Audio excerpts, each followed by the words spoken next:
So I get a lot of people asking about the truck and what all is done to it, so I'm going to try to go through the list, even though it's a little bit long and extensive. But this truck was not originally an 8.1. This truck was originally a 6-liter with a 4L80.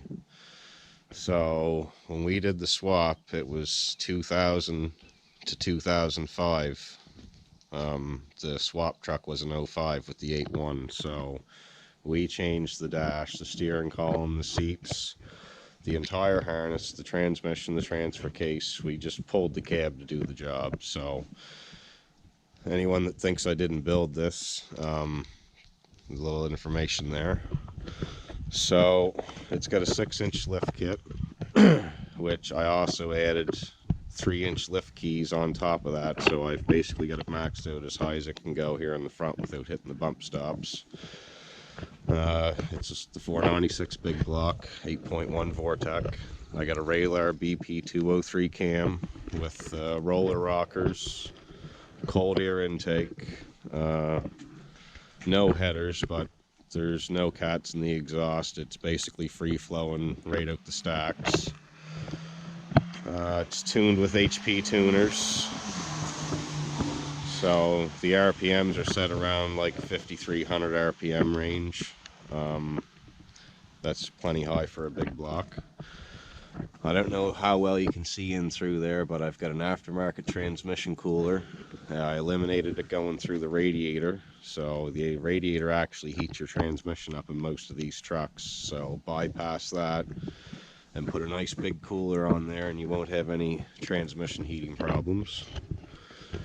As you can see, I got some light bars onto it. There's a 10,000 pound winch hiding in there. I got a little trap hatch geared up to get out the disengage for it. Another big thing, we switched all the rear ends. It was a 2500, so it had a 12 bolt 373 rear end. We switched it to 410 gears. We eliminated the aluminum drive shaft, and I got a steel drive shaft built for it. It's got Pro Comp ES 9000 shocks the whole way around it. They're a great shock. Not that expensive if you buy the whole set for your truck at once. Had a lot of rear end twists going on, so I built these bars. They look like regular tubing, but it's actually 1/2-inch mechanical tubing, so it's got a very thick sidewall. You can see the lower hanger there. I put a plate on the top of the frame on the inside. It's about 10 inches long, so it doesn't roll the lip. 37-inch tires, lightweight wheel. Even though it's a lightweight wheel, with the tire and rim on there, it scales at about 110 pounds. When the tire's brand new, it's about 115. It came with the aluminum rail onto it when I bought it. I've also got a big light bar up there. The tow mirrors, God love eBay, they were like 150 bucks to the door. Blinker and everything built in them, heated, powered. You got the 4-inch fender flares on it. Soon got to get some new stainless bolts into it, try to keep it looking somewhat nice, but this isn't really a show truck. It's a truck that gets used and abused quite heavily. Got the little camera there for hooking onto the trailer. It makes it a one-shot deal. You're not messing around with that 2 or 3 times trying to get it underneath the ball, or hitch rather. Other than that, I think I got most of the stuff covered. Tuned it with HP tuners. I still got it plugged in there now with the laptop because I was messing with it this morning. AEM wideband, help you with the tuning.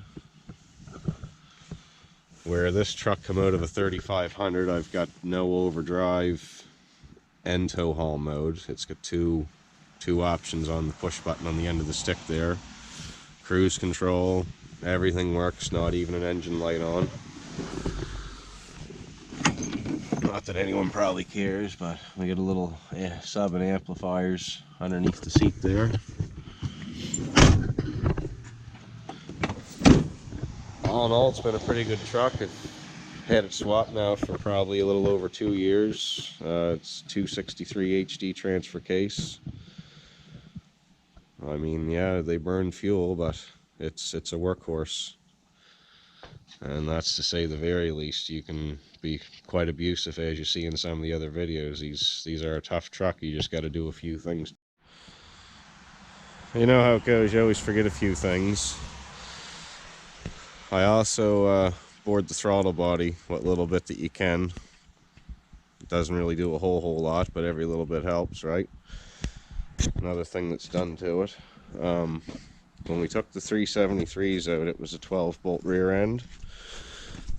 Now we've got a 14-bolt in there, and it's a full floater locking, and it works really well. I can go a lot of places just in two-wheel drive in this thing.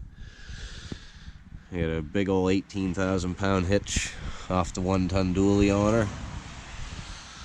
That's essentially how this swap took place. I bought a parts truck for $1,500 with everything into it, low mileage, so I just said, why not?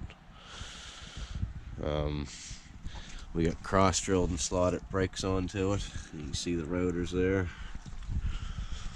Same as in the front. Just to help it out with them big tires. I run a 13.5 inch wide as well, which makes it a lot better. It seems in the woods it gets around really well. Never had it stuck, but we're gonna keep trying. So hopefully you guys liked it. The big custom bumper there's an earlier video on that. I don't want to get too involved with it, but yeah, not too bad of a truck.